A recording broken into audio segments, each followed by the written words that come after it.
আসসালামু আলাইকুম রহমতুল্লাহ বারাকাতু। আল্লাহর শুক্রিয়া, যিনি আমাদেরকে কোরআন শরীফের ধারাবাহিক তর্জমা তাফসীর বিশ্লেষণের দরজগুলো করার সুযোগ করে দিচ্ছেন। তো গত পর্বে আমরা সূরাতুল বাকারার 1 থেকে নিয়ে 5 নম্বর আয়াত পর্যন্ত আলোচনা করেছি। খুবই গুরুত্বপূর্ণ বিষয় ছিল। আপনারা যারা শুনছেন তারা বুঝতে পারবেন। আল্লাহ পাক রব্বুল আলামিন 1 থেকে নিয়ে 5 নম্বর আয়াত পর্যন্ত এত চমৎকার কথাগুলো মুমিনদের সম্পর্কে বলছেন, মুত্তাকিদের পরিচয় এত সংক্ষিপ্তভাবে তুলে ধরেছেন, সেটা সত্যিকার অর্থে বিস্ময়কর একটা বিষয়। তো আল্লাহ পাক রব্বুল আলামিন 1 থেকে নিয়ে 5 নম্বর আয়াত পর্যন্ত মুত্তাকিদের পরিচয় এবং মুত্তাকির প্রকৃতপক্ষে সফল এই বিষয়টি উল্লেখ করার পরে 6 থেকে নিয়ে একদম 15 নম্বর আয়াত পর্যন্ত কাফের এবং মুনাফিক যারা আছে তাদের সম্পর্কে আল্লাহ পাক রব্বুল আলামিন আলোচনা করেছেন। পূর্বে আলোচনা যারা শোনেন নাই, আশা করি একবার শুনে নিবেন। তাহলে পরবর্তী আয়াতের আলোচনাগুলো শুনলে, উভয়টা আলোচনা একসাথে করলে বোঝাটা আমাদের জন্য অনেক বেশি সহজ হয়ে যাবে ইনশাআল্লাহ। তো এই জন্য পূর্বে আলোচনাটা একবার হলেও শুনে নিবেন আশা করি। এখান থেকে নিয়ে 6 নম্বর আয়াত থেকে নিয়ে আল্লাহ পাক রব্বুল আলামিন কাফেরদের আলোচনা এবং মুনাফিকদের আলোচনা করতেছেন।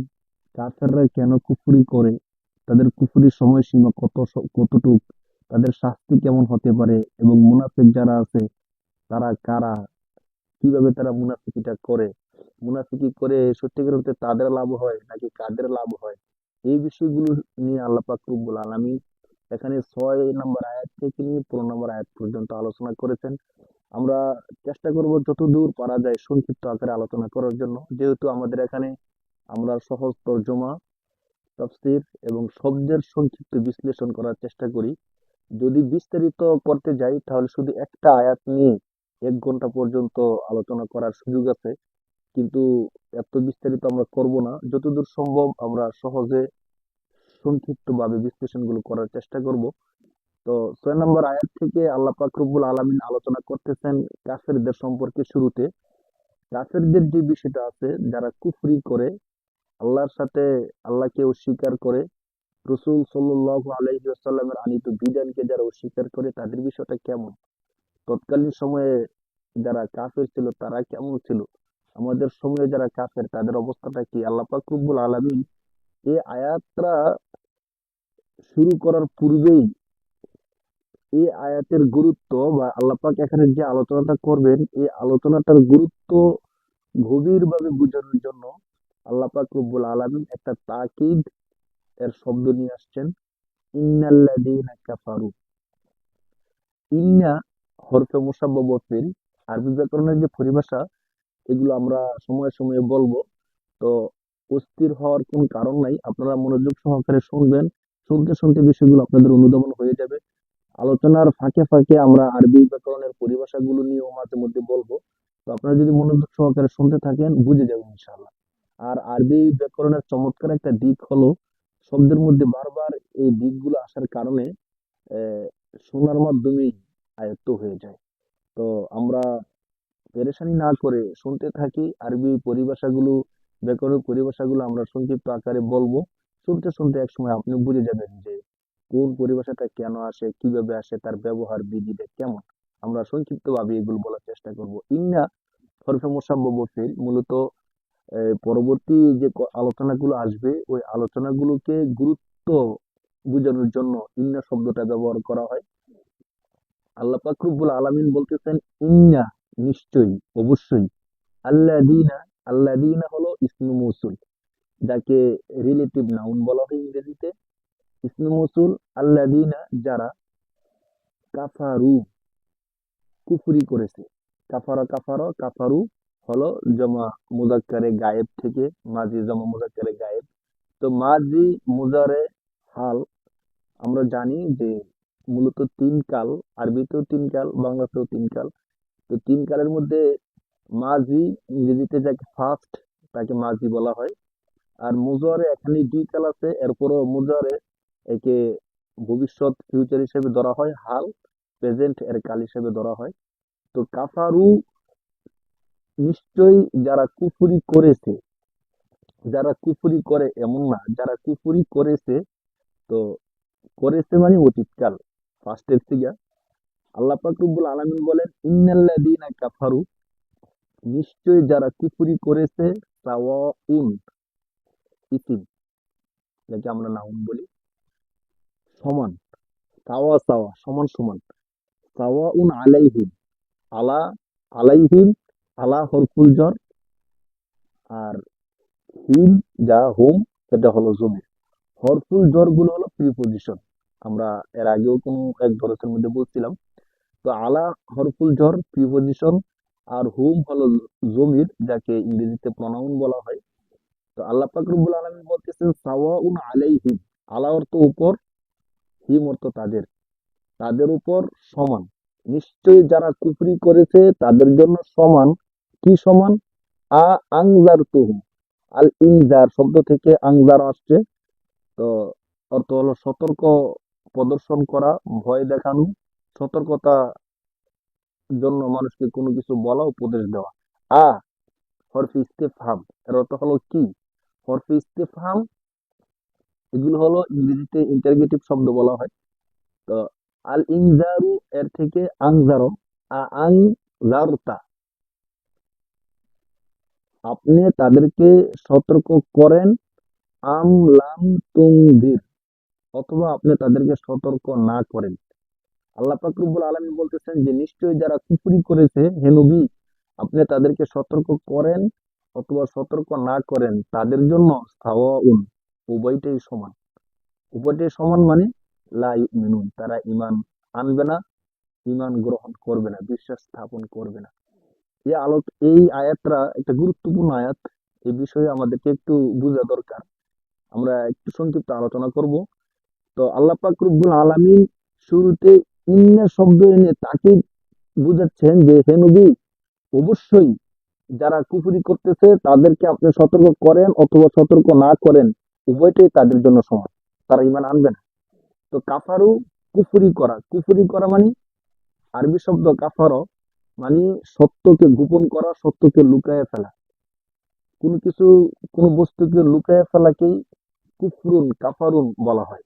এই অর্থে যারা কৃষক আছে, যারা বীজকে মাটির মধ্যে রোপণ করেন, বীজকে মাটির মধ্যে লুকায়ে ফেলেন, তাদেরকে শাব্দিক অর্থের দৃষ্টিকোণ থেকে কাফের বলা যায়। কিন্তু শরীয়তের পরিভাষা অনুযায়ী কাফের বলা হয় যারা সত্যকে গোপন করে। এই মহাবিশ্বের চিরসত্য হলো আল্লাহ। তে আল্লাহ তাআলার মতো চিরসত্যকে যারা অস্বীকার করে, যারা গোপন করে, রাসূলুল্লাহ সাল্লাল্লাহু আলাইহি সাল্লাম যে নবী, তিনি সত্য নবী, এই সত্য নবীকে যারা গোপন করে, তৎকালীন সময়ে কাফেররা তারা জানতো, বুঝতো যে রাসূল সাল্লাল্লাহু আলাইহি সাল্লাম সত্য নবী, এরপরও তারা অস্বীকার করত, এই সত্যকে গোপন করত। এই দৃষ্টিকোণ থেকে কাফারো, যারা সত্যকে গোপন করে তাদেরকে, এই দৃষ্টিকোণ থেকে কাফারা থেকে কাফিরুন, অস্বীকারী, সত্যকে গোপনকারী, এখান থেকেই তাদেরকে কাফের বলা হয়। শরীয়তের পরিভাষায় কাফের বলা হয় যারা আল্লাহ এবং রসুল সাল্লাল্লাহু আলাইহি সাল্লাম এর আনিত বিধানকে যারা অস্বীকার করে, আল্লাহকে যারা অস্বীকার করে, তাদেরকে বলা হয় কাফের। তো আল্লাহ পাক রব্বুল আলামিন বলতেছেন, নিশ্চয়ই যারা কুফরি করেছে, হে নবী, আপনি তাদেরকে সতর্ক করেন অথবা সতর্ক না করেন, তাদের জন্য উভয়টাই সমান, তারা ঈমান আনবে না। লা, নফির শব্দ, নেগেটিভ, ইউমিনুন, তারা ঈমান আনবে না। তো এখন ছোট্ট একটা কথা এখানে থেকে যায় যে তারা যদি ঈমান নাই আনে, তাহলে তাদেরকে দাওয়াত দিয়ে লাভ হবে কি? কারণ আল্লাহ তাআলা তো স্পষ্ট করে দিচ্ছেন যে তাদেরকে আপনি বুঝান অথবা না বুঝান, তারা ঈমান আনবে না। তো এখন কয়েকটা প্রশ্ন এখানে আসে, তাহলে তাদেরকে দাওয়াত দেওয়ার মানে কি? এক নম্বর। দুই নম্বর প্রশ্ন আসে, যেহেতু তারা ঈমান আনবেই না, তাহলে তাদেরকে কি আমরা দাওয়াত দিব? তিন নম্বর, যদি তাদেরকে আমরা দাওয়াত দেই, তাহলে কি আমরা সওয়াবের অংশীদারি হব কিনা? কারণ তারা তো ঈমান আনবে নাই, আল্লাহই ঘোষণা করে দিচ্ছেন। এই দৃষ্টিকোণ থেকে মূলত কাফের যারা ছিল তারা সত্যকে দেখে বুঝেও তারা অস্বীকার করত, তাদের অহংকার, উদ্ধতার কারণে।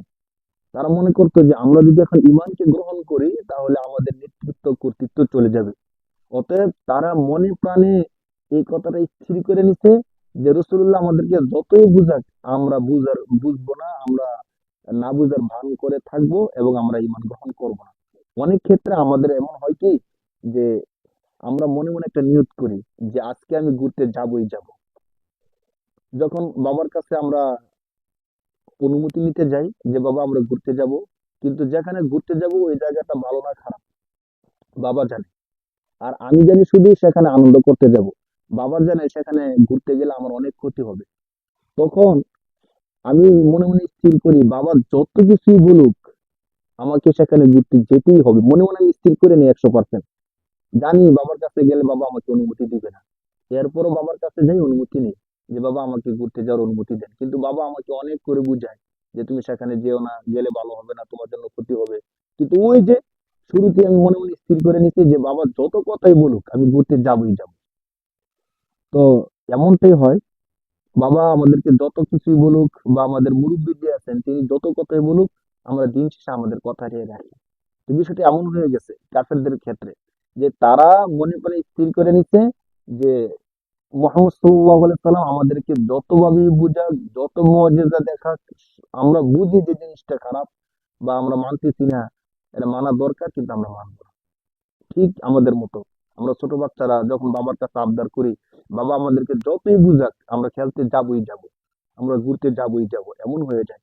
তো আল্লাহ তাআলা তো সবকিছু জানে, যেহেতু তারা মনে প্রাণে স্থির করে নিছে, এই জন্য আল্লাহ পাক রব্বুল আলামিন বলতেছেন যে হে নবী, তারা মনে প্রাণে স্থির করে নিচ্ছে, আপনি তাদেরকে বুঝান অথবা না বুঝান উভয়টাই সমান, তারা ঈমান আনবে না। এখন কথা হলো, তারা যদি ঈমান না আনে তাদেরকে দাওয়াত দেওয়ার ফায়দা কি?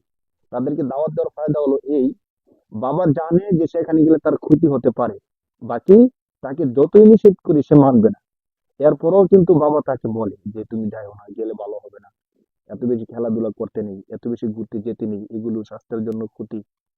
বাবা কেন বলে? পরবর্তীতে যখন ক্ষতিটা হয়, যাতে করে সন্তান এই কথাটা বলতে না পারে যে আপনি তো আমাকে সতর্ক করেননি, আপনি তো আমাকে নিষেধ করেন নাই, আমি যেভাবে বলছি সেভাবে আমাকে অনুমতি দিয়ে দিচ্ছেন। এই কথা যেন পরবর্তীতে বলতে না পারে, এই জন্য বাবা এবং মুরব্বী যারা আছে তাদের উচিত সতর্ক করে দেওয়া। তো ঠিক কাফেররা যখন জাহান্নামকে সত্যি সত্যি সামনে দেখবে, বিপদ তাদের সামনে চলে আসবে, আযাব আল্লাহর পক্ষ থেকে নেমে আসবে, তখন যেন তারা এই কথাটা বলতে না পারে যে আমাদেরকে তো আগে সতর্ক করা হয় নাই, আমাদেরকে তো আগে বলা হয় নাই, আমাদেরকে যদি আগে বলতো তাহলে তো আমরা বিরত হয়ে যেতাম, আমরা শুনতাম। এই কথা যেন বলতে না পারে, এই জন্য তাদেরকে দাওয়াত দেওয়া। কোরআনের হুকুম বিধান যেহেতু আম, ঠিক ওই জমানা থেকে নিয়ে এখনকার পর্যন্ত বিধানগুলো চলে আসছে এবং সমানভাবে প্রযোজ্য। তো এখনকার সময়েও আমরা যদি কারো ব্যাপারে জানতে পারি, সে তাকে আমরা যতই বুঝাই সে তাবলিগে যাবে না, নামাজে আসবে না, অথবা ইমান গ্রহণ করবে না, এরপরও আমাদেরকে বোঝানো দরকার তাদেরকে, যাতে করে তারা এই কথা বলতে না পারে যে আপনাদের সাথে একই এলাকায় থাকছি, একই সাথে খাইছি, ঘুমাইছি, সবকিছু করছি, আপনি কেন আমাকে নামাজের কথা বললেন না?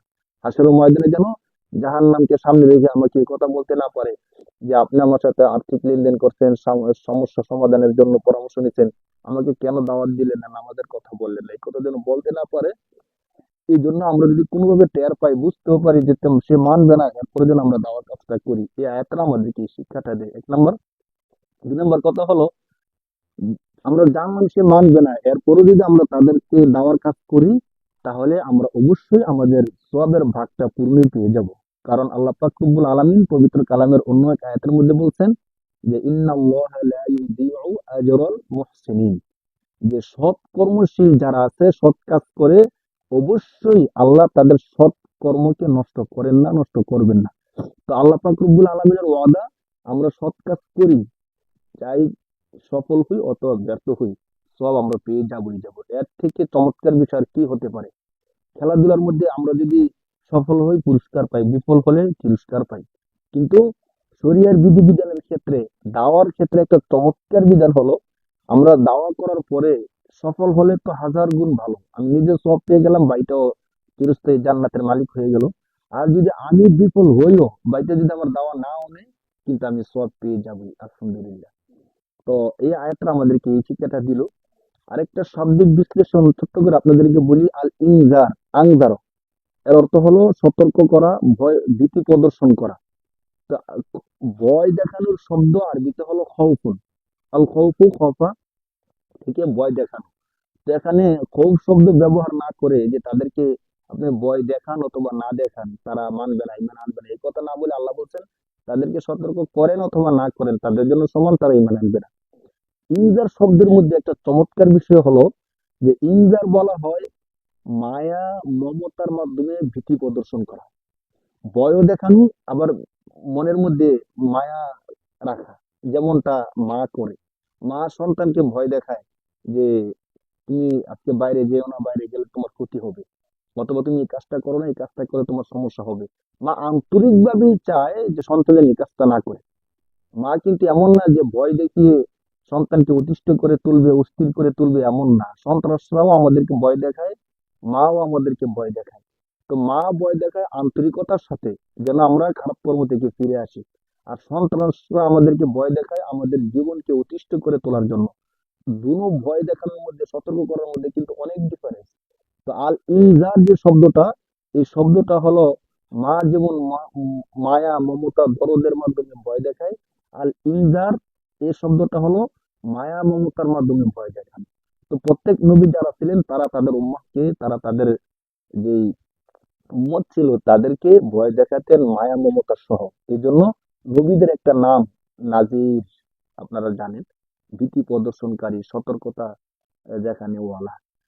তো এই আয়াত থেকে আমরা চমৎকার একটা শিক্ষা পেলাম যে কাফের, মুশরিক, মুনাফিক যারা আল্লাহর শরীয়তকে মানে না, তাদেরকে যেন আমরা দাওয়া করতেই থাকি, চাই তারা আমাদের দাওয়া গ্রহণ করুক অথবা না করুক। এর পরবর্তী আয়াতের মধ্যে আল্লাহ পাক রব্বুল আলামিন তাদের ওই যে বিষয়টা তারা মনে প্রাণে স্থির করে নিছে যে আমাদেরকে বুঝাক অথবা না বুঝাক আমরা মানবো না, এই বিষয়টাকে আল্লাহ তাআলা আলোচনা করতেছেন যে খতামাল্লাহু আলা কুলুবিহিম ওয়া আলা সামিহিম। তাদের বিষয়টাকে আল্লাহর দিকে নিসবত করে তাইদ করতেছেন, সত্যায়ন করতেছেন, যে তারা যে মনে করে স্থির করে নিছে যে তারা মানবে না, মানবেই না। খতামাল্লাহ, আল্লাহ মোহর মেরে দিয়েছেন। খতামা, সিল মেরে দেওয়া, মোহর মেরে দেওয়া। আমরা চিঠি লেখার পরে সিল মেরে দেই, এর মানে হলো এখানে আর কোনো লিপিবদ্ধ হবে না, শেষ, লেখা শেষ। এখান থেকে একেই খতম বলা হয়। এর শাব্দিক অর্থ আংটিও আসে, খতাম, আংটি। তো খতামা, মোহর মেরে দিয়েছেন। খতামা মাজি ফার্স্টের সিগা। খতামাল্লাহু, আল্লাহ মোহর মেরে দিয়েছেন, সিল মেরে দিয়েছেন। কোথায়? আলা হরফুল jar, প্রিপজিশন। কুলুবুন, কুলুবিহিম, তাদের হৃদয়ে। কলবুন এক বচন সিঙ্গুলার, আর কুলুবুন হলো বহু বচন প্লুরাল। তো বিহিম, বা হরফুল jar, হিম হলো জমির।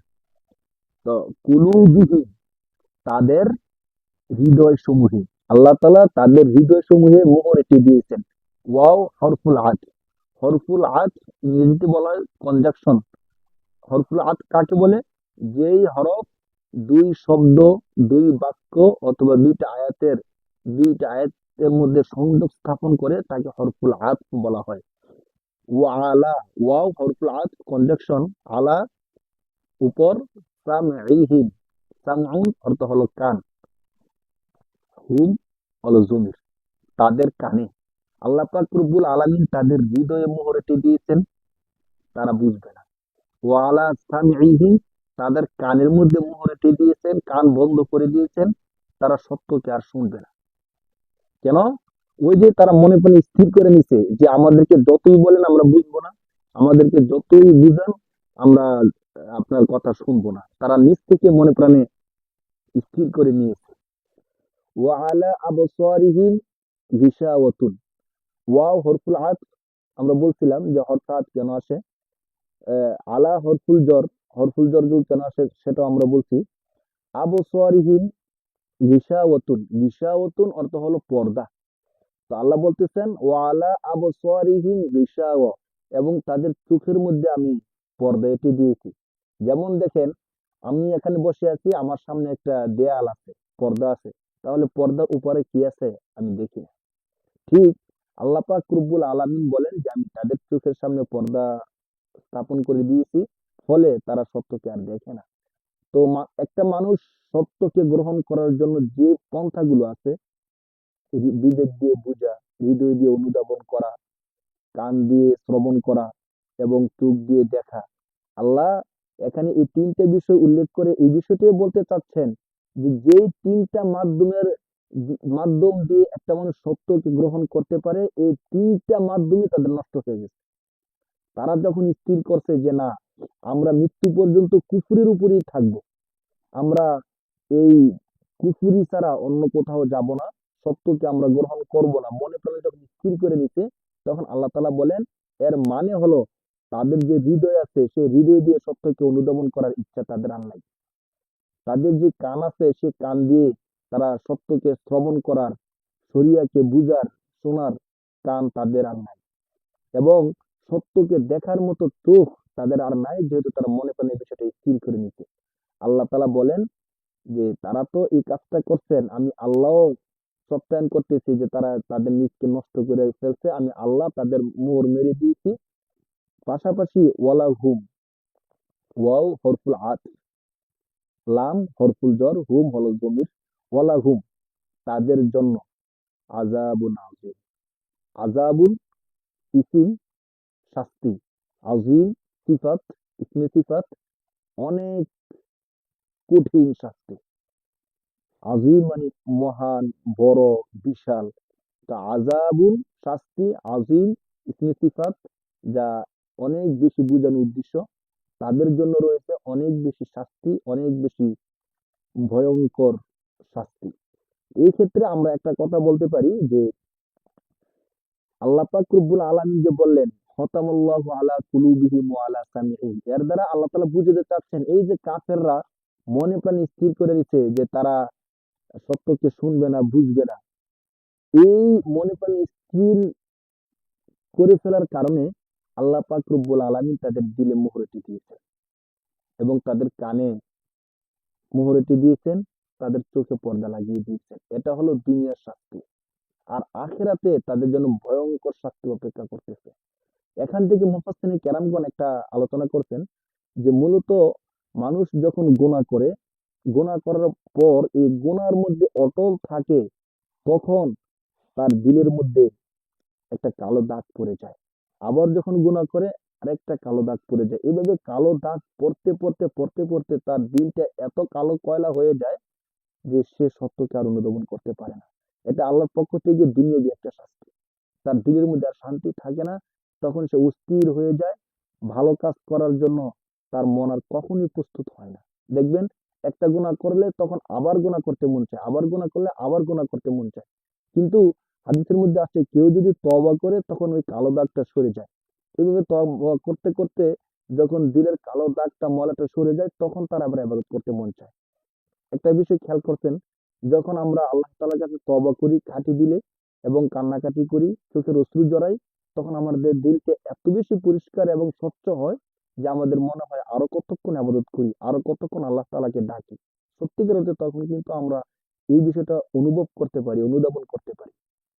আর যখন আমরা গুনাহ করতেই থাকি, দেখবেন গুনার মধ্যে থাকতে একটা সময় নিজেকে গুনার মধ্যে, গুনার সাগরে ডুবিয়ে ফেলি। ওই সাগর থেকে আমরা উঠতে পারি না। তো এই যে এমন গুমরা হয়ে যাওয়া, এটা হলো আল্লাহ তাআলার পক্ষ থেকে দুনিয়াবী একটা শাস্তি। তখন আমাদের আর ইবাদত করে শান্তি লাগে না। দুনিয়ার কোনো কিছু করেই আমরা আর শান্তি পাই না। এটা হলো আল্লাহর পক্ষ থেকে দুনিয়াবী একটা শাস্তি। আর কাফেরদের জন্য শাস্তি হলো মৃত্যু পর্যন্ত আল্লাহ তাআলা তাদের হৃদয়ের মধ্যে মোহর মেরে দিয়েছেন। যতক্ষণ তারা তওবা না করবে, ফিরে না আসবে, তারা সত্যকে আর অনুধাবন করতে পারবে না, বুঝতে পারবে না।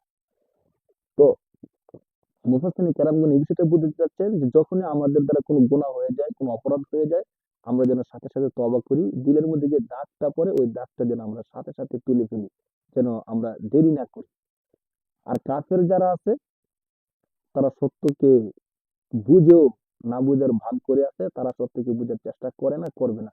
এখনকার সময়ে দেখেন এমন কোন ব্যক্তি আছে যার কাছে ইসলামের সঠিক দাওয়া যায়নি, বা ইসলাম যে সত্য এই জিনিসটা তারা অনুধাবন করতে পারে না। অধিকাংশ মানুষই সত্য যে বুঝতে পারে, বুঝে, কিন্তু বুঝেও তারা তাদের ক্ষমতা চলে যাবে, তারা তাদের রাজত্ব চলে যাবে। আল্লাহর বিধান মানতে গেলে তাদেরকেও সমান, সকলের সমান হক সমানভাবে বন্টন করে দিতে হবে। এই সবগুলো যখন তারা ভাবে, তখন তারা আর শরিয়ার ধার ধারে না, শরিয়া মানতে চায় না। মনে চায় যেভাবে চলতে চায় সেভাবে তারা চলতে থাকে। তো এই আয়াত থেকে আমরা এই বিষয়টা শিক্ষা নিতে পারি যে আমরা যেন কখনোই অবাধ্যতার মধ্যে অটল না থাকি, সাথে সাথে যখনই অপরাধ হয়ে যায় তখন যেন আমরা তওবা করে ফেলি। আল্লাহ তাআলা কাফেরদেরই আলোচনাটা করার পরে এখানে আবার মুনাফিকদের আলোচনা নিয়ে আসতেছেন। আল্লাহ তাআলা বলতেছেন, ওয়ামিনান নাসি মাইয়াকুলু আমান্না বিল্লাহি ওয়া বিল ইয়াউমিল আখিরি ওয়া মা হুম বিমুমিনিন। আল্লাহ বলেন ওয়াও হরফুল আত, আমরা আগে বলছিলাম মিনান নাস, মিন হরফুল জর, আন নাস এর অর্থ হলো মানুষ। ওয়ামিনান নাসি এন মিন হরফুল জর বাযিয়া এর জন্য, মানে কিছু বোঝানোর জন্য এখানে ব্যবহৃত হয়েছে, যে কিছু মানুষ আছে এমন, মান ইসমে মৌসুল, ইসমে মৌসুল গুলো সম্পর্কে আমরা বলছিলাম যে এগুলো হলো রিলেটিভ নাউন। হ্যাঁ, রিলেটিভ নাউন। তো অমিনান নাসি মান, যারা ইয়াকুলু বলে, মোজারের সিগা, মোজারে দুইটা কালি বুঝায়, প্রেজেন্ট এবং ফিউচার এই দুইটা কাল বুঝায় মোজারে। কোথায় প্রেজেন্ট এবং কোথায় ফিউচার বুঝায় শব্দের আগ পর টেক্সট সাবিক দেখে আমরা বুঝতে পারবো আস্তে আস্তে। তো অমিনান নাসি মাই ইয়াকুলু, মানুষের মধ্যে কিছু মানুষ আছে এমন, ইয়াকুলু যারা বলে আমান্না, আমরা ঈমান এনেছি, বিল্লাহি বা হরফুল জর, কার প্রতি? আল্লাহর প্রতি। আমরা ঈমান এনেছি আল্লাহর প্রতি, ওয়াবিল ইয়াউমিল আখিরি, ওয়া বিল ওয়াও হরফুল আত, বা হরফুল জর, ইয়াউমুন অর্থ দিন, ইসিম, আখিরি যা হলো সিফাত, এর অর্থ হলো শেষ। তারা, আল্লাহ পাক বলেন যে মানুষের মধ্যে কিছু মানুষ আছে এমন যারা বলে যে আমরা শেষ দিনের উপর ঈমান এনেছি। আর কিসের উপর? অবিল, আল্লাহর উপর ঈমান এনেছি এবং শেষ দিনের উপর ঈমান এনেছি। তারা এটা মুখে মুখে বলে, কিন্তু আল্লাহ বলতেছেন ওমা, ওয়াও হরফাত, মা নফির জন্য আসছে, হুম, ওমা হুম, তারা নয় বিমুমিনিন, মুমিন, বিশ্বাসী। তারা বলে যে আমরা আল্লাহ এবং আখিরাতের উপর, শেষ দিনের উপর ঈমান এনেছি, কিন্তু সত্যিকার অর্থে তারা মুমিন নয়। তাহলে যারা মুখে বলে যে আমরা মুমিন কিন্তু সত্যিকার মুমিন না, তারা কি? মুনাফিক। আর মুনাফেক এর স্থান কোথায়? আল্লাহ বলছেন যে ইন্নাল মুনাফিকিনা ফিদ দারকিল আসফালি মিনান নার, জাহান্নামের সবচেয়ে নিম্ন স্থানে হলো মুনাফিকদের স্থান। তো এই আয়াতের মধ্যে আল্লাহ তাআলা বলতেছেন যে কিছু লোক আছে এমন যারা মুখে বলে যে আমরা মুমিন, আল্লাহর উপর বিশ্বাস স্থাপন করছি, কিন্তু সত্যিকার তারা মুমিন না। তো মুমিন কখন হয়? যখন কাজের সাথে কথার মিল থাকে, অন্তরের বিশ্বাসের সাথে আনুগত্য থাকে, তখন সত্যিকার অর্থে সে মুমিন হয়। আনুগত্যের সাথে যদি অন্তরের বিশ্বাস না থাকে, অথবা বিশ্বাসের সাথে যদি আনুগত্য না থাকে, তাহলে সে প্রকৃত মুমিন হতে পারে না। তো আল্লাহ পাক রব্বুল আলামিন তাদের সম্পর্কে বলতেছে যে যারা মুখে বলে যে আমরা মুমিন, কিন্তু সত্যিকার তারা মুমিন না। তো এই সমস্ত লোকেরা মুমিনদের, মুখে মুখে মুমিন বলে মুমিনদেরকে ধোঁকা দিতে চায়। তারা মনে করে যে আমরা মুখে মুমিন বলতেছি, মূলত যারা সত্যিকার মুমিন আছে তাদেরকে ধোঁকা দিতে পারি, যাতে রসুলুল্লাহকে ধোঁকা দিতে পারে। এখনকার সময়ে দেখবেন আমরা আমাদের মধ্যে একই ব্যক্তির মধ্যে দুই দুই রকমের চরিত্র দেখা যায়। তো কেন দুই রকমের চরিত্র সে ধারণ করে? ব্যক্তিকে ধোঁকা দেওয়ার জন্য। তো আল্লাহ পাক রব্বুল আলামিন বলেন ইউখাদিউনাল্লাহা ওয়াল্লাযীনা আমানু, মূলত তারা চায় আল্লাহ এবং যারা ঈমান এনেছে, সত্যিকার ঈমান এনেছে, তাদেরকে ধোঁকা দিতে। আল মুখাদাআতু থেকে, মুফাআলা থেকে, ইউখাদিউনা, তারা ধোঁকা দিতে চায় আল্লাহ, আল্লাহকে, এবং কাকে? ওয়াও হরফুল আত, আল্লাযীনা ইসমে মৌসুল, আমানু, যারা ঈমান এনেছে। যারা মুনাফিক তারা মূলত আমরা মুমিন এই কথাটা বলে আল্লাহ এবং মুমিনদেরকে ধোঁকা দিতে চায়। তো আল্লাহ তাআলা বলতেছেন ওয়াও হরফুল আত, মা ইয়াখদাউনা ইল্লা, একদম স্পষ্ট করার জন্য আল্লাহ আল্লাহ তাআলা মা এবং ইল্লা শব্দগুলো আনেন। তারা ধোঁকা দেয় না, ইল্লা আনফুসাহুম, কেবলমাত্র নিজেদেরকেই ধোঁকা দেয়। যারা, মানে যারা মুনাফিক, তারা নিজেদেরকে অতি চালাক মনে করে যে আমরা এখানে বলতেছি এক কথা, ওখানে বলি আরেক কথা, এর মাধ্যমে মুমিনদেরকে আমরা বোকা দিই, মুমিনদেরকে আমরা বোকা বানালাম। অথচ তারা নিজেরাই যে বোকা হয়ে যাচ্ছে। কারণ এখানে তো ধোঁকাটা আর্থিক এর সাথে সম্পর্ক না, যে আমি ধোঁকা দিয়ে আপনার থেকে 10 টাকা নিয়ে গেলাম, তো আপনার 10 টাকা লস হলো আর আমার 10 টাকা লাভ হলো। এখানে ধোঁকাটা তো একদম জীবন মরণের সাথে সম্পর্ক।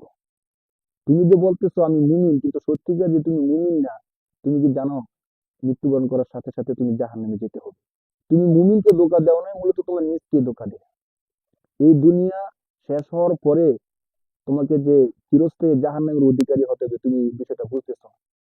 আল্লাহ তাআলা এই জিনিসটার দিকে ইঙ্গিত দিচ্ছেন যে তারা মনে করতেছে আল্লাহ এবং মুমিনদেরকে ধোঁকা দিচ্ছে। মূলত ওমা ইয়াখদাউনা, তারা ধোঁকা দিচ্ছে না ইল্লা আনফুসাহুম, মূলত তারা নিজেদেরকে ধোঁকা দিচ্ছে। এই কথা বলার কারণে মুনাফিকরা চিরস্থায়ী জাহান্নামকে তাদের ঠিকানা বানায় নিচ্ছে। তো দুনিয়ার জীবন কতদিন? 60 বছর, 70 বছর। এরপরে যুগ যুগ আবহমান কাল ধরে তারা জাহান্নামের মধ্যে জ্বলতেই থাকবে। তো এটা কাকে ধোঁকা দিল বলে? মুমিনদেরকে ধোঁকা দিবে কি করে? শুধু মুমিনদের সাথে একটু প্রতারণাই করলো, মিথ্যা কথা বললো যে আমরা মুমিন, অথচ তারা মুমিন না। কিন্তু তারা মনে করতেছে মুমিনদেরকে ধোঁকা দিচ্ছে। মুমিনদেরকে ধোঁকা কিভাবে হবে এখানে?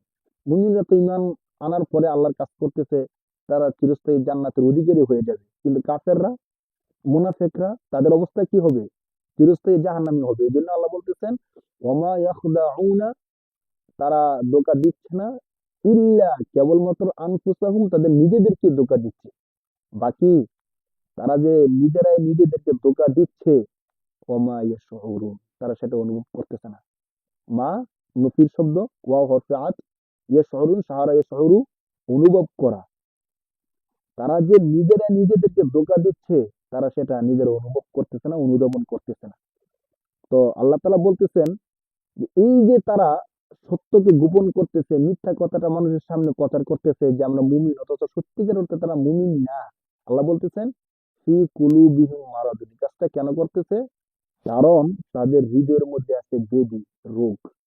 ফি হরফুল জর, প্রিপজিশন, কলবুন কুলুবুন জমা প্লুরাল, হুম জমির প্রনাউন। ফি কুলুবিহিম, তাদের হৃদয়ের মধ্যে আছে মারাদুন, ইসিম নাউন, রোগ। তাদের হৃদয়ের মধ্যে আছে রোগ। রোগ কি? দেখতে তো তাদেরকে সুস্থ দেখা যাচ্ছে। রোগ কাকে বলে আর সুস্থতা কাকে বলে? একটা মানুষ তার চলন বলন কথন যখন সবকিছু ঠিকঠাক থাকে, তাকে বলা হয় সুস্থ মানুষ। আর যখন এই মানুষটার কথাবার্তা চলন বলন অস্বাভাবিক হয়ে যায়, ভিন্ন রকম হয়ে যায়, তখনই আমরা তাকে অসুস্থ বলি, রোগী বলি। হ্যাঁ, যদি মাতাল হয়ে দৌড়াদৌড়ি করতে থাকে, তাকে আমরা পাগল বলি। মানে মানুষ যখন অস্বাভাবিক আচরণ করে, তখনই তাকে অসুস্থ বলা হয়, রোগী বলা হয়। তো কাফেররা মূলত, তারা যেহেতু আল্লাহকে মানে না, তাদের মধ্যে যেহেতু ইমান নাই, তো তারা এটা বলার দরকার ছিল যে আমরা মুমিন না, শরীয়ত ইসলামকে মানি না। কিন্তু তারা সত্যিকার অর্থে ইসলামকে মানে না, কিন্তু মানুষের সামনে দেখাচ্ছে যে আমরা ইসলামকে মানি। কিভাবে? রাসূল সাল্লাল্লাহু আলাইহি সাল্লাম বয়ান করলে সবার সামনে গিয়ে তারা বসে থাকতো, নামাজের মধ্যে সবার সামনের কাতারে দাঁড়াতো। তো এইভাবে এইভাবে মুমিনদেরকে তারা ধোঁকা দেওয়ার চেষ্টা করতো।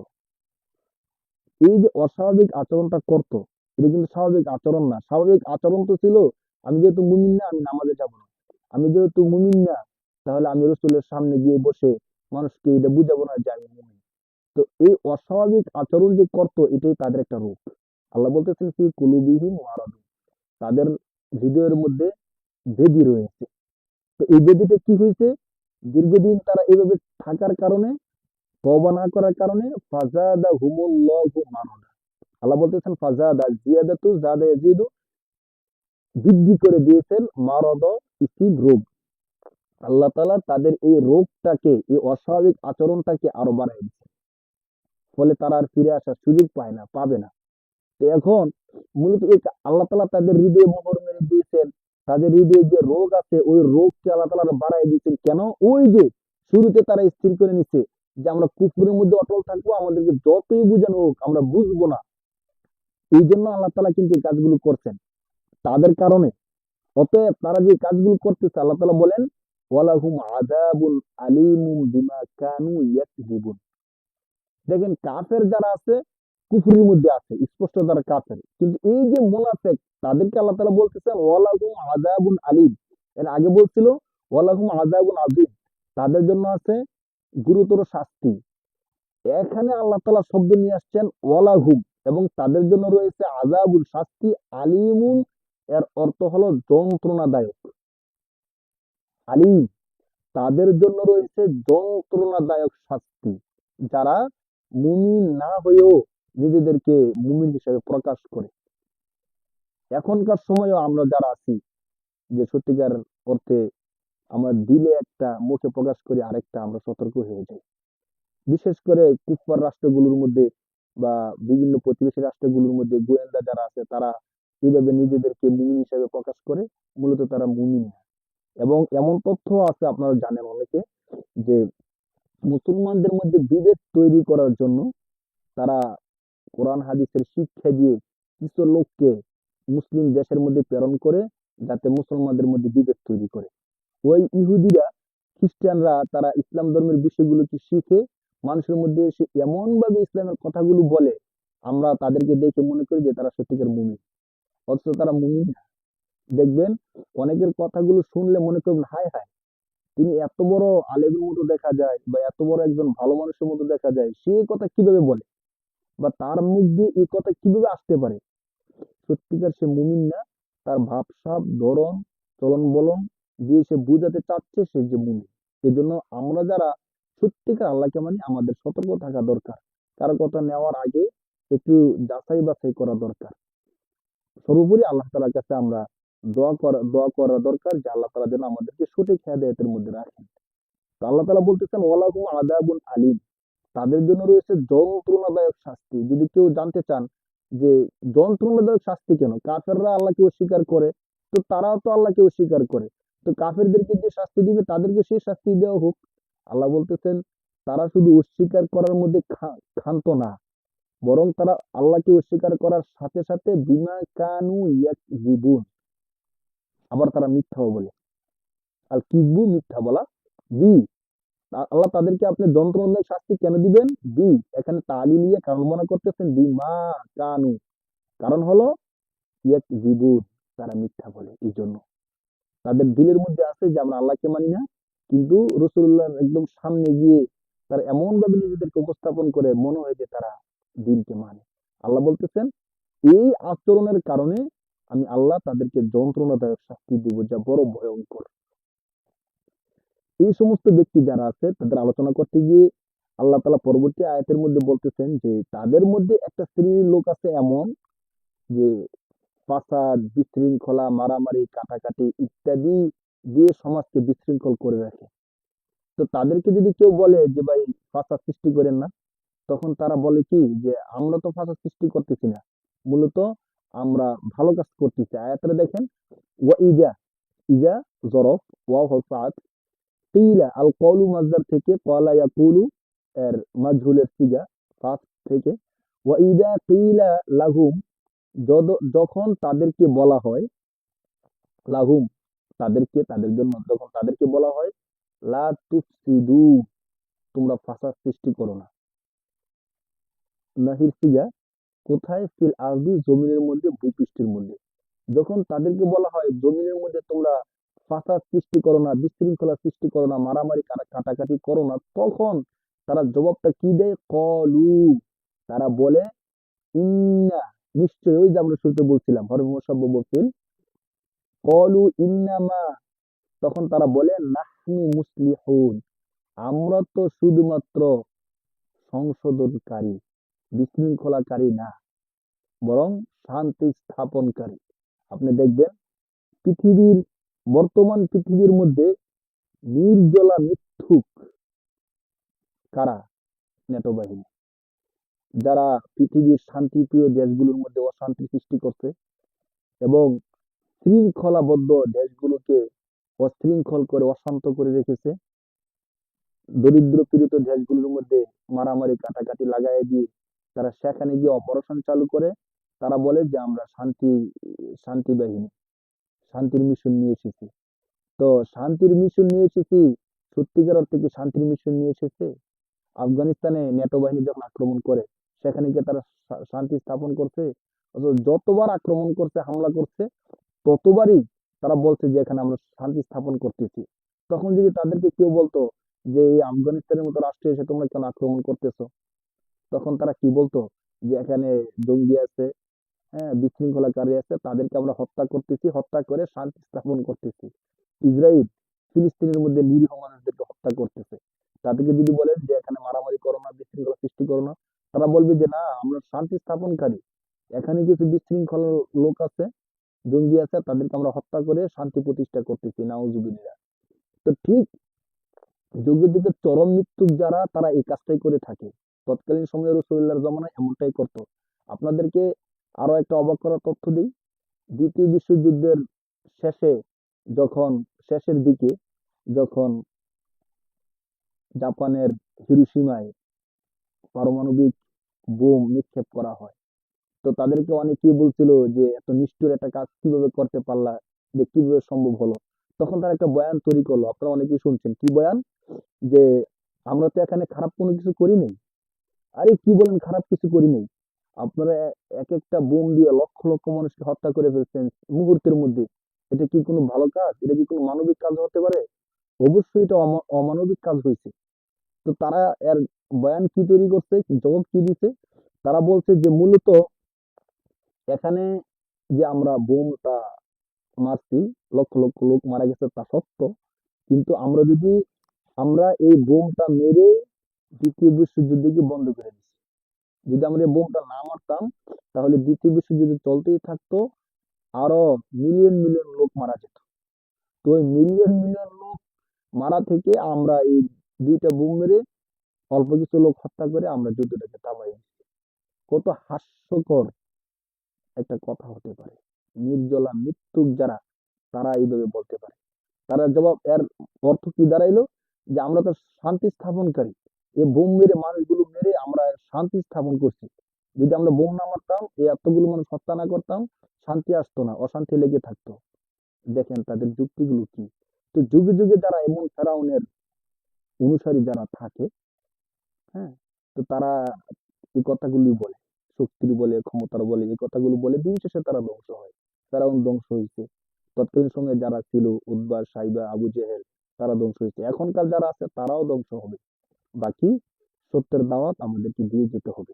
আল্লাহ বলতেছেন, ওয়াইদা কিলা লাহুম লা তুফসিদু ফিল আরদ, তাদেরকে যখন বলা হয় যে জমিনের মধ্যে তোমরা ফাসাদ সৃষ্টি করো না, তখন তারা বলে কলু, তারা সকলে বলে ইন্নামা নাহনু মুসলিহুন, আমরা ফাসাদ সৃষ্টি করি না, বরং শান্তি স্থাপন করি।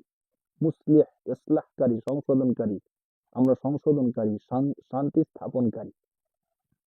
তো আল্লাহ পাক রব্বুল আলামিন বলতেছেন যে আরে তারা যতই বলুক যে তারা শান্তি স্থাপন করে, দেখেন আমরা তো বুঝি, হয়তো আমাদের এই বুঝটা তাদের পর্যন্ত যাবে না, তারাও বুঝে বিষয়টা কি হচ্ছে। এখানে যে তারা হাস্যরস করতেছে, এই কথাটা বলে বলে মানুষকে যে বোকা বানাচ্ছে, এটা কিন্তু যাদেরকে বোকা বানাচ্ছে তারাও বুঝে, যারা বোকা বানাচ্ছে তারাও বুঝে যে এখানে আমরা শান্তি স্থাপন করতেছি না, বরং তাদেরকে, এই দেশের জনগণকে, দেশকে দুর্বল করে দিয়ে তাদের উপর আমরা কর্তৃত্ব প্রতিষ্ঠা করতে যাচ্ছি। এটা তো জ্বলন্ত প্রমাণ না? তো আল্লাহ তাআলা বলতেছেন যে সত্যিকার অর্থে আলা ইন্নাহুম হুমুল মুফসিদুনা, সত্যিকার অর্থে তারাই ফাসাদ সৃষ্টিকারী। দেখেন এখনকার সময়ে মধ্যপ্রাচ্য সহ বিভিন্ন অঞ্চলের মধ্যে কেউ অশান্তি লাগায় রাখছে, যার যার দেশ নিয়ে তারা তারা শান্তিতে বসবাস করতেছে, কিন্তু তথাকথিত সুপার পাওয়ারের নামে তারা কি কাউকে শান্তিতে থাকতে দিচ্ছে? কখনো এই দেশকে, কখনো ওই দেশকে অশান্তি লাগাই রাখছে। হ্যাঁ, তারা ইউক্রেনকে সহযোগিতা করতেছে যে রাশিয়া তাদের উপর অত্যাচার করতেছে এই বলে। তো এখন আবার ওই দিক থেকে দেখেন, ডবল স্ট্যান্ডার্ড, উল্টা নীতি। তার ওইদিকে আবার ইসরায়েলকে সহযোগিতা করতেছে হামাসের দুর্বলদেরকে হত্যা করার জন্য, তাদেরকে জঙ্গি বলে। চিন্তা করেন, যদি রাশিয়া ইউক্রেনের উপর অত্যাচার করে থাকে, তাহলে ইউক্রেনকে তোমরা সহযোগিতা করতেছো, ভালো কথা। ইসরায়েল তো ফিলিস্তিনের মধ্যে অত্যাচার করতেছে, এই দৃষ্টিকোণ থেকে তো তোমরা হামাসকে সহযোগিতা করার কথা ছিল, নিরীহ ফিলিস্তিনিদেরকে রক্ষা করার কথা ছিল। ওদিক থেকে সহযোগিতা করতেছে ইউক্রেনকে, এদিক থেকে সহযোগিতা করতেছে ইসরায়েলকে। নীতিটা দেখেন, এগুলো চিরসত্য। আমাদের উপর সূর্য উঠলে যেমন সবাই দেখে সত্য সূর্য, ঠিক এখন যে তারা এই কাজগুলো করতেছে, বিভ্রান্তিমূলক কাজগুলো করতেছে, মানুষকে, অসহায় মানুষকে হত্যা করার ক্ষেত্রে সহযোগিতা করতেছে, এই কাজগুলো চরম সত্য, আমরা সবাই বুঝি, জানি, কিন্তু শক্তির কারণে হয়তো তাদেরকে কিছু বলা যাচ্ছে না। আল্লাহ বলতেছেন, আলা ইন্নাহুম হুমুল মুফসিদুনা ওয়ালাকিন লা ইয়াশউরুন, সত্যিকার অর্থে তারাই হলো বিশৃঙ্খলা সৃষ্টিকারী, কিন্তু তারা অনুধাবন করতেছে না। ওয়াইদা কিলা লাহুম আমিনু, এই সকল লোকদেরকে, ওই যে প্রথম শ্রেণীর যারা কাফের, দ্বিতীয় শ্রেণীর যারা মুনাফিক, এই সকল লোকদেরকে যখন বলা হয় আমিনু, তোমরা ইমান নিয়ে এসো। কেমন ইমান? কামা, যেমন আমানান নাস, মানুষরা ইমান এনেছে, অর্থাৎ সত্যিকার ইমান যারা আছে সাহাবায়ে কেরাম, তাদের মতো ইমান তোমরা নিয়ে আসো। অর্থাৎ তাদেরকে তো বোঝা যায়, দেখবেন যারা মুনাফিক, যাদের মনে দিলে উম, কাজকর্মের দেখায় আরেক, মানে কথায় কাজে যাদের মিল নাই, আচার আচরণে আপনি কিন্তু তাদেরকে ধরতে পারবেন অনেক ক্ষেত্রে। তো তাদেরকে যখন বলা হয় যে তোমরা সত্যিকার ইমান নিয়ে এসো, মুমিন হয়ে যাও, তখন তারা কি বলে? কলু, তখন তারা বলে আনুমিনু কামা আমানাস সুফাহা, আনুমিনু, কি নুমিনু, আমরা ইমান আনবো, কামা, যেমন ভাবে, আমানা, ইমান এনেছে, আসুফাহা, সাফিহুন এক বচন সিঙ্গুলার, সুফাহা বহু বচন প্লুরাল, মানে বোকা নির্বোধ। তো তাদেরকে যখন বলা হয় যে সত্যিকার মুমিন যারা, তাদের মতো ইমান তোমরা নিয়ে আসো, অর্থাৎ সাহাবায়ে কেরামের মতো ইমান তোমরা নিয়ে আসো, তখন তারা কি বলে? বলেন কি, আমরা কি নির্বোধ নাকি, আমরা কি বোকা নাকি, যে বোকাদের মতো ইমান আনবো, মুমিন হব? আর তো তারা সত্যিকার ইমান আনছে, তারা নির্বোধ কি করে? কই, কি বলে তারা নির্বোধ না মানে? তারা এই আল্লাহকে, রসুলকে মানার জন্য নিজের বাড়ি গাড়ি ছেড়ে দিছে, শুধু এতটুকু না, নিজের দেশ ছেড়ে দিয়ে মদিনায় চলে আসছে। তো এর চেয়ে বড় বোকামি কি আর কিছু হতে পারে তাদের ভাষায়? এর চেয়ে বড় বোকামি কি হতে পারে, যে ইমানের জন্য দেশ ছেড়ে দেওয়া, বাড়ি গাড়ি ছেড়ে দেওয়া?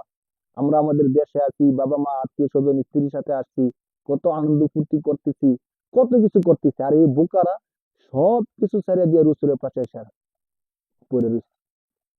না তাদের বাড়ি গাড়ি আছে, না তাদের সম্পদ আছে, না তাদের স্ত্রী সন্তান আছে, কোনো কিছু নেই। এর চেয়ে বড় বোকামি কি আর কিছু হতে পারে তাদের ভাষায়?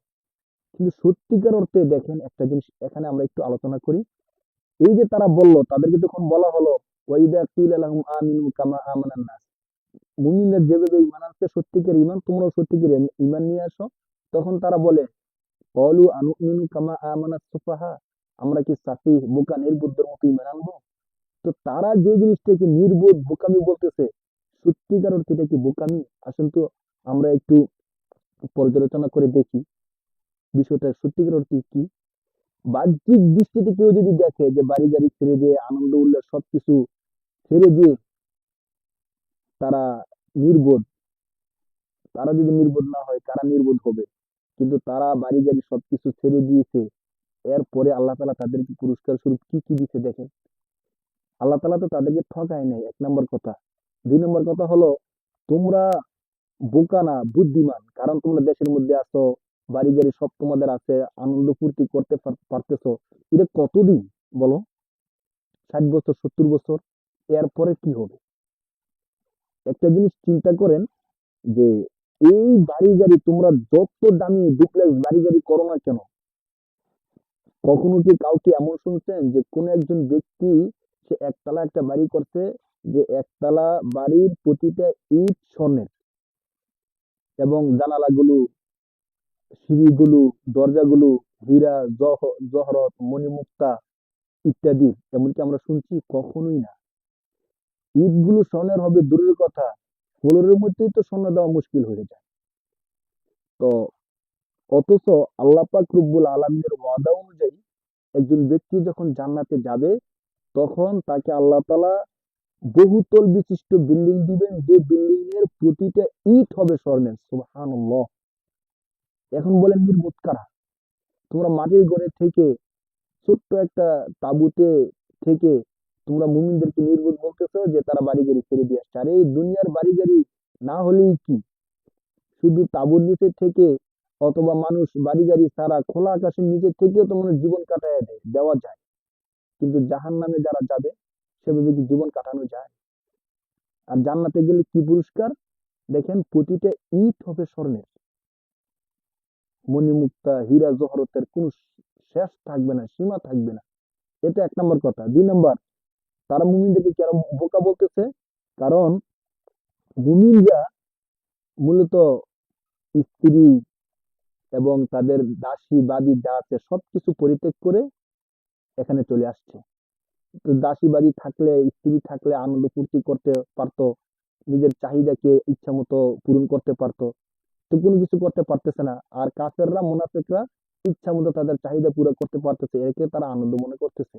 অথচ একটা বিষয় একটু খেয়াল করেন, আল্লাহ পাক রব্বুল আলামিন মুমিনদেরকে যখন পুরস্কার স্বরূপ জান্নাত দিবেন, এই জান্নাতের মধ্যে যে হুর গিলমান থাকবে তাদের পুরস্কারটা কত বড় হবে তখন। এক একজন জান্নাতীকে আল্লাহ কতটা হুর দিবেন, কত রকমের শান্তি দিবেন আল্লাহ পাক রব্বুল আলামিন।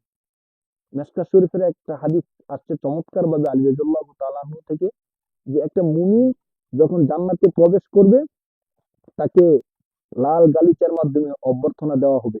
দুই পাশে, রাস্তার দুপাশে গাছ গাছ গাছগাছালি থাকবে। গাছের মধ্যে যে পাতাগুলো থাকবে, একটা পাতা আরেকটা পাতার সাথে যখন টাচ করবে, এত চমৎকার টন আওয়াজ বের হবে। জান্নাতি মনে করবে এত সুন্দর আওয়াজ, দুনিয়ার মধ্যে কিসের গান বাজনা শুনছে মানুষ। ওই গান বাজনা শুনে তার মন উতলা উঠে হয়ে যাবে, উৎফুল্ল, আনন্দে উৎফুল্ল হয়ে যাবে সে। এই আওয়াজের পরে জান্নাতের যে হুর আছে, এই হুররা বলতে থাকবে, নাহনুল খালিদাতু ফালা নাবিদু, নাহনুর রাজিয়াতু ফালা নাসখাতু, নাহনুন নাইমাতু ফালা নাবআসু, তুবা লিমান কানা লানা ওয়া কুন্না লাহু। জান্নাতের মধ্যে হুররা তখন এই গজল আবৃত্তি করতে থাকবে। কেমন কথা, কত চমৎকার শব্দ চয়ন দেখেন। নাহনুল খালিদাতু ফালা নাবিদু, জান্নাতি তুমি কোনো টেনশন করবে না। দুনিয়ার মধ্যে মেয়েদেরকে দেখছো যে তারা নাপাক হয়ে যায়, তারা পচা গান্ডা হয়ে যায়, কখনো বিদ্যা হয়ে যায়, কখনো এই হয়ে যায়, অসুস্থ হয়ে যায়, কত কষ্ট। এরপরও কাফের মুনাফিকরা তাদেরকে নিয়ে সন্তুষ্ট ছিল। কিন্তু আজকে শোনো, আমরা হলাম এমন, নাহনুল খালিদাতু ফালা নাবিদ, আমরা তোমাদের জন্য চিরস্থায়ী হিসাবে আছি, কখনোই আমরা শেষ হব না। নাহনুন নাইমাতু ফালা নাবআসু, আমরা চিরসবুজ, আমরা কখনো শুকায় যাব না, নষ্ট হয়ে যাব না, অসুস্থ পচা গান্ডা নাপাক হয়ে যাব না। এবং এই কথাগুলো বলতে থাকবে, সর্বশেষ বলবে, তুবা লিমান কানা লানা ওয়া কুন্না লাহু, সুসংবাদ গ্রহণ করো আমরা যাদের জন্য, যারা আমাদের জন্য। সুবহানাল্লাহ। আমরা যে আলোচনাটা শুনতেছি, যারা শুনবো, প্রত্যেককে যেন আল্লাহ তাআলা, আমাদের প্রত্যেককে যেন আল্লাহ এমন চমৎকার জান্নাত, চমৎকার হুর, শান্তি, নাজ নিয়ামত দান করেন। আল্লাহুম্মা আমিন। তো মুনাফিকরা মুমিনদেরকে বোকা বলতেছে কেন, যে তারা দুনিয়ার এই পচা গান্দা মেয়েদেরকে ছেড়ে চলে এসেছে, এই সামান্য সম্পদ ছেড়ে এসেছে, এই জন্য তাদেরকে বোকা বলতেছে। যে বোকাদের মতো কি আমরা ইমান আনবো?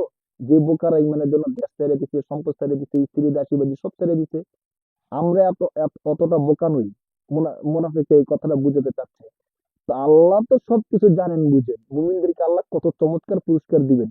আর একটা হাদিসে কুদসির মধ্যে আল্লাহ বলছে না, যে আদাতুল ইবাদিয়াস সালিহিন মা লা আইনুন রাআত ওয়ালা উযুনুন সামিআত ওয়ালা খতরা আলা কলবি বাশার, যে আমি আল্লাহ মুমিনদের জন্য, যারা সৎ কাজ করে তাদের জন্য এমন কিছু সৃষ্টি করে রেখেছি, মালা আইনুর রাত, যা কোনো চোখ কোনোদিন দেখে নাই, ওয়ালা উযুনুন সামিআত, কোনো কান কোনোদিন শুনে নাই, ওয়ালা খতরা আলা কলবি বাশার, কোন হৃদয় কোনোদিন কল্পনাও করতে পারবে না আমি আল্লাহ কত চমৎকার জিনিস মুমিনদের জন্য সৃষ্টি করে রাখছি। সুবহানাল্লাহ।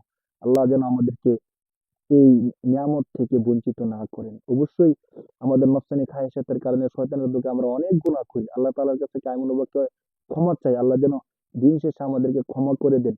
একটা গুনাহ থাকতে যেন আমাদেরকে মৃত্যু না দেন। আল্লাহর খাঁটি ওলি বানিয়ে যেন আল্লাহ তাআলা আমাদেরকে জান্নাত পর্যন্ত নিয়ে যান। আল্লাহুম্মা আমিন। তো তারা বলে যে আমরা কি নির্বুদ্ধের মতো ঈমান আনবো, যারা বাড়ি গাড়ি সবকিছু ছেড়ে দিয়ে ঈমান আনছে? আল্লাহ বলতেছেন, শোনো, আল্লাহ সতর্কতার শব্দ, শুনো, ইন্নাহুম হুমুস সুফাহা। এখানে যে কতটা তাকিদ আল্লাহ নিয়ে আসছেন, ইন্না একটা তাকিদ, হুম জমির জুমলা ইসমিয়া হয়ে যায়, এই দৃষ্টিকোণ থেকে আরেকটা তাকিদ, হুমুস সুফাহা, শুনো, তারা হলো এমন ব্যক্তি যারা সত্যিকার অর্থে নির্বোধ। এই যে কেন নির্বোধ? মাটির ঘর পেয়ে সন্তুষ্ট, ওদিক দিয়ে স্বর্ণের ঘর নিতে তারা প্রস্তুত না। অসুস্থ রোগী এমন মেয়েদেরকে নিয়ে তারা হাসি তামাশায় মত্ত, জান্নাতের হুরদের কথা যারা ভুলে যায়। আল্লাহ বলতেছেন, আলা শুনে রাখো, ইন্নাহুম নিশ্চয়ই তারা হুমুস্তুফা প্রকৃতপক্ষে তারাই হলো বোকা। সাফিহুন নির্বোধ এক বচন, সিঙ্গুলার, সুফাহা বহু বচন, মানে তারাই হলো প্রকৃত বোকা। বাকি তারা যে বোকা, ওয়ালা কিল্লা ইয়ালামু, আল ইলমু আলিমা ইয়ালামু জানা বুঝা, লা ইয়ালামু তারা বুঝে না, তারা জানে না। তারা যে বোকা, ওয়ালা কিল কিন্তু, লা ইয়ালামুন তারা জানে না যে সত্যিকার তারা নির্বোধ, মুমিনরা না। তো তাদের আরেকটা আচরণ আল্লাহ তাআলা তুলে ধরতেছেন, ওয়াইদা লাকুল্লাযীনা আমানু, ওয়াইদা ওয়াও হরফে আতফ, ইজা জরব যখন, লাকিয়া সাক্ষাৎ করা, ওয়াইদা লাকু ফেলে মাজি পাস্টের সিগা, লাকিয়া লাকিয়া লাকু, ওয়াইদা লাকু তারা যখন সাক্ষাৎ করে কাদের সাথে, আল্লাযীনা আমানু, আল্লাযীনা ইসমে মৌসুল রিলেটিভ নাউন। তো আমানু যারা ঈমান এনেছে, তারা যখন মুমিনদের সাথে সাক্ষাৎ করে বা মুমিনদের সাথে তাদের যখন সাক্ষাৎ হয়, তখন তারা মুমিনদেরকে কি বলে, কলু, তখন তারা মুমিনদেরকে বলে আমান্না। ওই যে মুনাফিকের আচরণের একটু বিস্তর ব্যাখ্যা আল্লাহ করতেছে। তারা মুমিনদের সাথে সাক্ষাৎ হলে তখন তারা বলে আমান্না, আমরা ঈমান এনেছি, আমরা তোমাদের সাথেই আছি, আমরা মুমিন, আমরা তো ঈমান নিয়ে আসছি। এবং ওয়াইদা খলাও, আল খুলওয়াতুন থেকে নির্জন হওয়া, হুম, ওয়াইদা আবার যখন নির্জনে, ইলা শায়াতিনিহিম তাদের শয়তানদের সাথে সাক্ষাৎ করে। তাদের শয়তান বলতে কাফের যারা আছে, মুনাফিকের আরো অন্যান্য লোক যারা আছে, তাদের সাথে যখন সাক্ষাৎ করে তখন তারা বলে কলু, তারা বলে ইন্না, মূলত ছিল ইন্না না, নিশ্চয়ই আমরা মাআকুম তোমাদের সাথে আছি। দেখেন, মুমিনদের সাথে যখন সাক্ষাৎ করে কলু, তারা বলে আমান্না, আমরা ঈমান আনছি, তোমাদের সাথে আছি। আবার কাফেরদের সাথে যখন সাক্ষাৎ করে, আল্লাহ এখানে ইন্না শব্দ দিয়ে লাগাইছেন গুরুত্ব বোঝানোর জন্য, ইন্না মাআকুম। কাফেরদের সাথে যখন সাক্ষাৎ হয় তখন বলে অবশ্যই তোমাদের সাথে আমরা আছি। এই তো কাজে, কথায় কাজে মিল না থাকাটা দেখেন, আল্লাহ তাআলা স্পষ্ট করে বুঝাতে চাচ্ছেন। তো এখানে শব্দ চয়নটা একটু খেয়াল করেন। যখন তারা মুমিনদের সাথে সাক্ষাৎ করে তখন বলে যে আমরা তোমাদের সাথে আছি, আমরা ঈমান আনছি। ওয়াইদা খলাও, আর যখন তারা নির্জনে সাক্ষাৎ করে, ইলা শায়াতিনিহিম, আল্লাহ তাআলা কাফেরদেরকে শয়তান শব্দ দ্বারা উল্লেখ করছেন। তো শয়তান দ্বারা এখানে কিন্তু জিন উদ্দেশ্য না, মানুষ, মানুষ শয়তানও আছে। সূরা নাসের মধ্যে আল্লাহ বলছে না যে আল্লাযী ইউওয়াসওয়িসু ফি সুদুরিন নাস, যারা মানুষের হৃদয়ের মধ্যে ওয়াসওয়াসা দেয়, মিনাল জিন্নাতি ওয়ান নাস, জিন থেকেও আছে, মানুষ থেকেও আছে। তো শয়তান মানুষ থেকেও হয়, জিন থেকেও হয়। তো মানুষ রূপী শয়তান যারা আছে, কাফেরদেরকে আল্লাহ ওই শব্দ দিয়ে ব্যক্ত করছেন যে কাফেররা হলো মানুষ রূপী শয়তান। তো এই মুনাফিকরা যখন কাফেরদের সাথে সাক্ষাৎ করে তখন তারা বলে অবশ্যই তোমাদের সাথেই আছে। তো এখন একটা প্রশ্ন, যে কি ব্যাপার, তোমরা নবীর সামনের কাতারে গিয়ে বয়ান শোনো, নামাজ পড়ো, দেখলাম মুমিনদের সাথে, এখন আমাদের সামনে এসে বলতেছো আমাদের সাথে আছো, এই কি যাবে? তখন তারা কাফেরদেরকে বলে ইন্নামা নাহনু মুস্তাহজিউন, আরে মুমিনদের কাছে যে যাই সেখানে গিয়ে ঠাট্টা করি মূলত। আমরা যে তাদেরকে বোঝাতে চেষ্টা করি যে আমরা মুমিন, ঈমান নিয়ে এসেছি, এটা তাদেরকে একটু মজা করলাম, আমরা সত্যিকার অর্থে ঈমান আনি নাই। তো আল্লাহ পাক রব্বুল আলামিন বলতেছেন যে তোমরা মুমিনদের সাথে মজা করো, না না, মুমিনদের সাথে তোমরা মজা করতেছো না, নিজেরাই নিজেদের সাথে মজা করতেছো, নিজেরাই নিজেদেরকে বংশের অতল গহ্বরে ঠেলে দিচ্ছ। আল্লাহ বলতেছেন যে আরে শোনো, তোমরা মুমিনদের সাথে মজা করতেছো না, আল্লাহু ইয়াস্তাহজিউ বিহিম, আল্লাহ তাদের সাথে মস্করা করবেন। কিভাবে? আল্লাহ তাআলা তাদেরকে এই গুমরাহির মধ্যে রেখে তওবা করার সুযোগ না দিয়ে তাদেরকে জাহান্নাম পর্যন্ত নিয়ে যাবেন। যখন তারা জাহান্নামে যাবে, শাস্তি পাবে, তখন আল্লাহ বলবেন কি ব্যাপার, তোমরা না মুমিনদের সাথে ঠাট্টা বিদ্রুপ করছিলে বলছিলা, এখন দেখো কে কার সাথে ঠাট্টা বিদ্রুপ করে। কোরআন শরীফের আয়াতের মধ্যে আসছে এমনটা। আরেকটা আয়াতে দেখেন, হযরত নূহ আলাইহিস সালাম যখন নৌকা বানাইতেছিলেন এই স্থলভাগের মধ্যে, তখন কাফেররা পাশ দিয়ে যাইতো আর ঠাট্টা করতো, নূহ এই যে স্থলভাগের মধ্যে নৌকা বানাইতেছে, এই নৌকা দিয়ে কি হবে, কোথায় এত বড় নৌকা চালাবে। কোরআন শরীফের 12 নম্বর পারার 5 নম্বর পৃষ্ঠার মধ্যে এই আলোচনা আসছে। ওয়াসনাউল ফুলক, যখন নৌকা বানাচ্ছিল, কুল্লামা মাররা আলাইহি মালাউন মিন কওমি সাখিরু মিন, যখন ওই গোত্রের কোনো উচ্চপদস্থ লোক যাইতো, সাখিরু মিনহু, তার থেকে তার সাথে ঠাট্টা বিদ্রুপ করত। কলু, এই যে ঠাট্টা বিদ্রুপ করতো, তখন নূহ আলাইহিস সালাম বলছিল যে তুমি ঠাট্টা বিদ্রুপ করতেছো, আমরা তোমার সাথে ঠাট্টা করি। সত্যিকার অর্থে যখন নাকি আল্লাহ তাআলা এই পানির বন্যা দিয়ে দিলেন, সকলে নূহ আলাইহিস সালাম তার সাথীরা নৌকাতে উঠলেন, আর তারা ডুবি ডুবি মরছিল, তখন কিন্তু তারা ঠাট্টার উপযুক্ত পাত্র হিসেবে পরিণত হয়েছিল। তো ঠিক দুনিয়ার মধ্যে এর নজির আল্লাহ দেখাই দিচ্ছেন। কিন্তু মুনাফিকরা যে কাজটা করছে, আল্লাহ বলতেছেন যে তারা বলতেছে যে আমরা মুমিনদের সাথে ঠাট্টা করি। আল্লাহ বলতেছেন আল্লাহু ইয়াস্তাহজিউ বিহিম, আল্লাহ তাদের সাথে এই আচরণটা করবে। শব্দটা যদিও আল্লাহর সাথে যায় না, কিন্তু আল্লাহ তাআলা তাদের শব্দই তাদের জন্য ব্যবহার করছেন।